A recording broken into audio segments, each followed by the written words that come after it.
About 227,000 people across construction generally are going to retire in the next 5 years, and we don't have enough people coming into the industry. So you suddenly have to start looking at really widening out your typical employee, and where the growth will come from is where there currently isn't high enough representation, whether that's gender, disability and long-term health conditions, ethnicity, or LGBT community, that range of people who perhaps haven't thought, I really want to be a plumber, brickie, carpenter, site manager, designer, architect.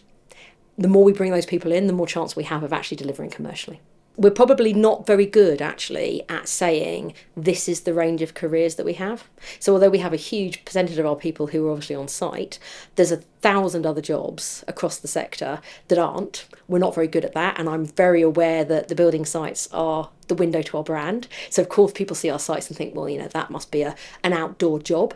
It's not. There's a whole load of roles that are about sitting in very nice offices and doing things in a much more typical office environment. But actually that challenge is, how do you get people to look at what is perhaps not an industry that's understood in terms of its growth potential and its social mobility in a way that people are telling their kids, go be a doctor, go be an accountant, actually they should come and work for us.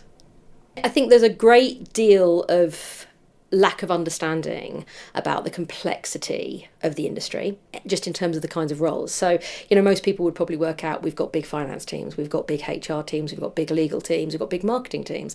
We've also got land and planning, we've also got architectural, we've got design, we've got, sustainability, biodiversity. And we're not very good at communicating that yet.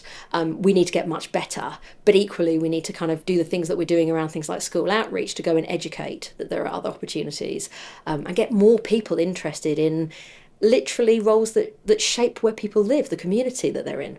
I think we still have a tendency to compartmentalize people and kind of put people in the box that is most convenient for us as the majority, and actually lots of people are more than one. Everybody's more than one thing, but we just don't think about it most of the time. From an industry perspective, there is a challenge particularly around disability, long-term health conditions and neurodiversity, because there still perpetuates this myth that you have to be physically able, physically strong, male, all those kind of typical things to work in our industry, which isn't true. I think we're also learning how to work better in terms of LGBTQ awareness and interaction.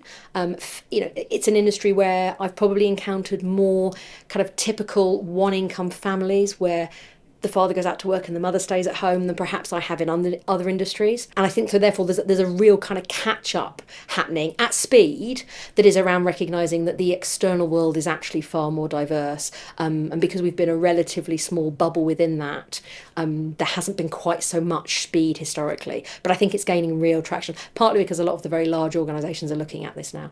From my world, from a home building perspective, particularly within the wider sector, there's a significant proportion of SMEs, and those are much smaller organisations that perhaps don't have HR people, let alone are in the lucky position of having specific D&I focused people.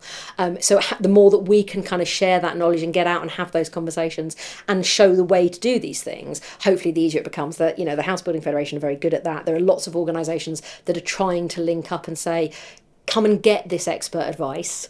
We're doing a lot of work at the moment with our subcontractors in order to make sure that they've got access to the information on how to do this well, because they're just, a couple of 50 to 100 people too small to necessarily do this for themselves. We should just share it. If I'm honest, I think collaboration across the industry is absolutely critical. And the reason for that is because at the moment we're all in that understandable place of cannibalising each other.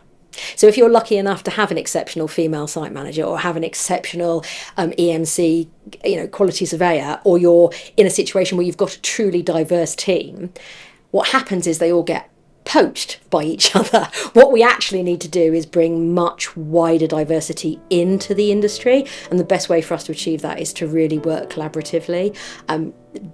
Diversity and inclusion is the reality of the world that we live in. It's certainly the reality of the UK, and we get so much from that. It's just a no-brainer. If we do it together, it amplifies the volume of impact we can have.